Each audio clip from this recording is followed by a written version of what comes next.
They had my car towed at 6 a.m. on a Tuesday morning without even asking what was under the cover. Picture this.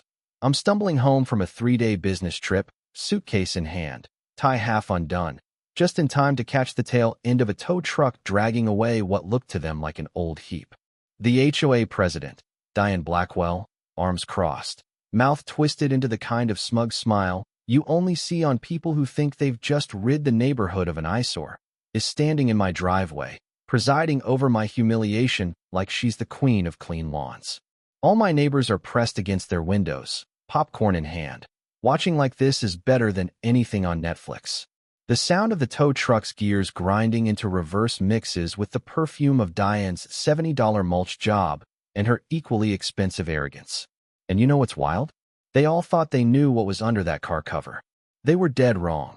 About the car, about me, and about who really owns this place. If you've ever had your neighbors make assumptions about you, you know exactly how that ball tastes. Drop a comment if you've tangled with an HOA from hell. Where are you tuning in from? Let me back up a sec, give you the full context. My name's Marcus. I'm 48, and about 6 months back, my life got turned upside down by a divorce that felt like a hostage negotiation gone wrong. 20 years of marriage, vaporized. My ex got the McMansion, half my retirement, and most of my dignity.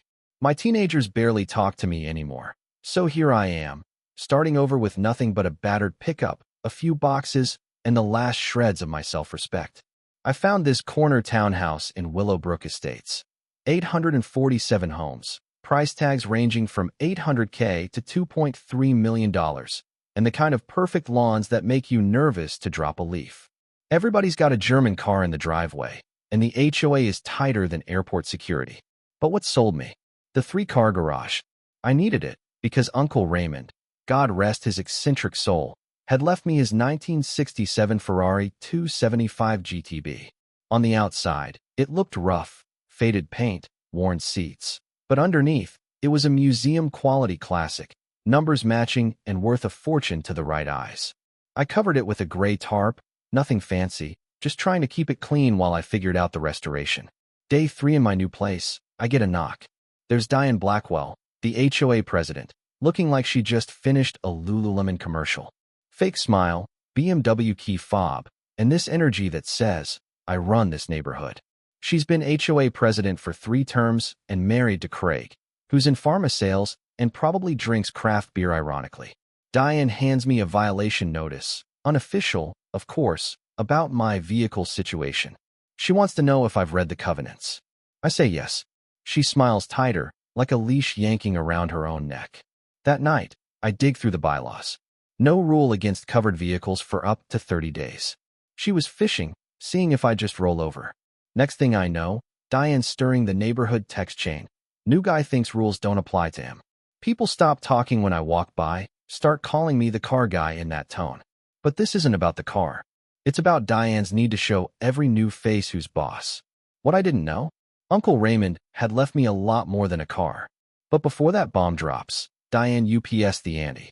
I get a certified letter, emergency HOA board meeting at her house.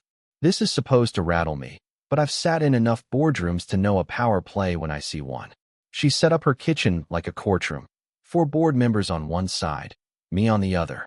Diane slides a folder across the counter, full of screenshots, emails, and some property value study she definitely Googled right before I arrived. She goes off about community standards, trying to make my Ferrari sound like a meth lab.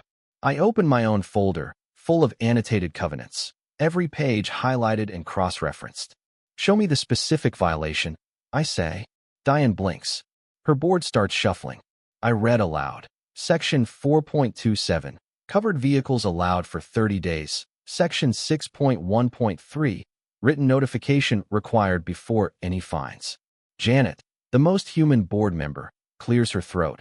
Maybe we should table this. Diane's face goes 5 shades of red. I walk out thinking I've won. Wrong. The next day, I find 3 piles of dog crap on my lawn. Anonymous note, trashy car for trashy people. And it escalates. Diane starts telling prospective buyers about the aesthetic risk I represent. That's when I realize, for Diane, this isn't just about rules, it's about real estate commissions. She's been running a racket, pushing out undesirable residents, cashing in when houses change hands. I install security cameras because I know this isn't over. While I'm at it, I start combing through Uncle Raymond's files. That's when I find it, a folder labeled Willowbrook Development, 1987. Turns out, Uncle Raymond wasn't just a car guy. He was a land developer, and he owned a controlling interest in the land Willowbrook was built on. Every homeowner, including Diane, was technically leasing the land from Meridian Holdings, my company now, by inheritance. All those HOA fees. Part went straight to me.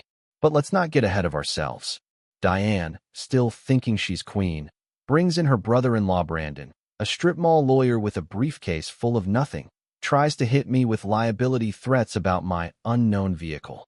I look the guy up, DUI defense, 2.5 stars, probably couldn't win a parking ticket appeal. I contact the actual HOA attorney, and, plot twist, Brandon has no standing. I confront Diane with the real lawyer on the phone. She panics, Craig goes pale, and in the background, I spot foreclosure notices on her kitchen counter. Turns out, Diane's been robbing Peter to pay Paul. Her authority is really just a desperate scramble for cash. That's when the tide turns. Other board members start reaching out, wanting to talk. Neighbors stop to apologize. Somebody creates a Willowbrook Truth account on social media and starts posting about board overreach. Diane's empire is cracking, but she goes nuclear, calling an emergency meeting to rewrite the rules retroactively and kick me out. She stacks the room with fake proxy votes, people who don't even live there. But I do my homework, cross-referencing proxies with voter rolls. 11 are bogus. 3 are her own relatives. When she announces my daily fine and demands I remove my car cover, I stand up and ask for the official vote tally and the eligibility list. She knows she's cooked. That night, she leaves an official notice under my door. Fines, fees, threat of towing. She just handed me all the ammo I need. I put together an evidence packet, fraudulent voting, bylaw violations, harassment timeline, and call Angela Torres at Channel 7, who lives for HOA drama. But before I go scorched earth, I dig back into Uncle Raymond's papers. That's when it all comes together. I'm not just the owner of a classic Ferrari, they're all my tenants. The ground leases are ironclad. HOA can't override me. In fact, Diane's been embezzling from Meridian Holdings. I bring in Maria Gonzalez, the estate attorney, Jake Morrison, retired cop, lives 3 doors down, Sarah Chun, forensic accountant, and Tommy Reeves, classic car appraiser. We go full team mode, surveillance, accounting, legal notices. The Ferrari's value? $2.1 million. Diane's theft? $94,000 in 2 years. When Diane finally sends the tow truck, I let the whole neighborhood watch. I stroll out in my bathrobe, coffee mug in hand. The tow guy hesitates when he sees what's under the tarp. I pull it back, and the crowd gasps. Sun hits that red paint like a movie spotlight. Diane looks like she's about to faint.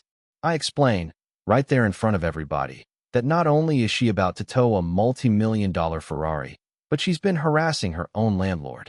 The crowd turns. Cell phones come out. Jake's already uploaded the video to Willowbrook Truth.